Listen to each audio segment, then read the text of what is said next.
नमस्कार, मैं हूं आपके साथ शिप्रा झा और आप देख रहे हैं न्यूज 18 बिहार झारखंड का डिजिटल प्लेटफॉर्म।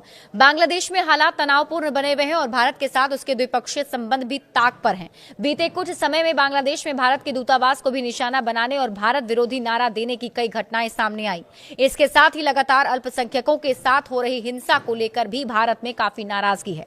इस बीच बांग्लादेश में रूस के राजदूत अलेक्जेंडर खोजिन ने दोनों देशों के बीच तनाव खत्म करने की अपील की। बांग्लादेश में रूस के राजदूत अलेक्जेंडर ने सोमवार को बांग्लादेश से तनाव कम करने की अपील की ताकि अगले साल 12 फरवरी को होने वाले राष्ट्रीय चुनाव से पहले अच्छा माहौल बन सके। इसके साथ ही उन्होंने भारत के साथ तनाव कम करने की अहमियत पर भी जोर दिया। बांग्लादेश में रूसी राजदूत ने कहा कि ये जितनी जल्दी हो उतना अच्छा है। उन्होंने कहा कि वे दो देशों के आपसी रिश्तों में दखल नहीं दे रहे हैं, लेकिन उन्हें लगता है कि ऐसा कोई रास्ता निकालना समझदारी होगी जिससे तनाव मौजूदा स्तर से आगे ना बढ़े।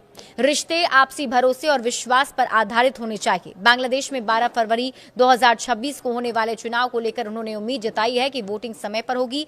चुनाव पर्यवेक्षकों को भेजने के बारे में राजदूत ने कहा कि वे चुनाव आयोग के संपर्क में हैं और वे आयोग से आधिकारिक निमंत्रण का इंतजार कर रहे हैं।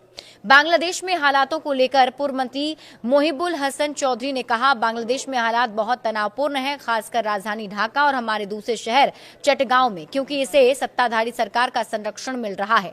वे कुछ चरमपंथी पार्टियों और संगठन को रोजाना बाहर आने और अराजकता फैलाने में मदद कर रहे हैं या उकसा रहे हैं, इसलिए हालात काफी अस्थिर बने हुए हैं क्योंकि चुनाव नजदीक आ रहे हैं। उन्होंने कहा, ऐसा लगता है कि वे कम से कम चुनाव का शेड्यूल टालना चाहते हैं और अपनी सत्ता बनाए रखना चाहते हैं। इसी बात को ध्यान में रखते हुए वे अपना आंदोलन जारी रखे हुए हैं। उनके पास कुछ यूट्यूब और ऐसे लोग हैं जो ऑनलाइन मंच पर आकर भड़काते हैं, जिन्हें लगातार लोगों को उकसाने के लिए कहा जा रहा है।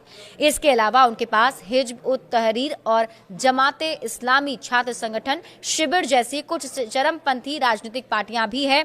इसलिए वे देश में सामाजिक अस्थिरता पैदा करने के लिए लगातार इन संसाधनों का इस्तेमाल कर रहे हैं।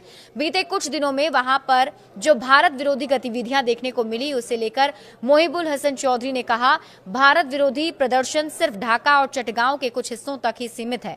ऐसा नहीं कि पूरे देश से भारत विरोधी भावना है। अलग अलग संस्थानों के कुछ उग्र चरमपंथी कट्टरपंथी छात्रों में कुछ ने कई मदरसा छात्रों को अपने साथ शामिल होने के लिए मजबूर किया। इनमें कौमी मदरसे और खुद ढाका यूनिवर्सिटी के छात्र तक शामिल हैं। जो मदरसा छात्र कैंपस के अंदर रहते हैं, वे खाने और रहने के लिए मदरसों पर निर्भर होते हैं। अगर उन्हें इन जुलूसों में शामिल होने के लिए मजबूर किया जाता तो उनके पास कोई चारा नहीं होता। ऐसा नहीं करने पर वे अपनी एकमात्र पनाहगाह, खाना और रहने की जगह खो देंगे। बड़े अपडेट्स के लिए आप जुड़े रहिए न्यूज 18 बिहार झारखंड के साथ।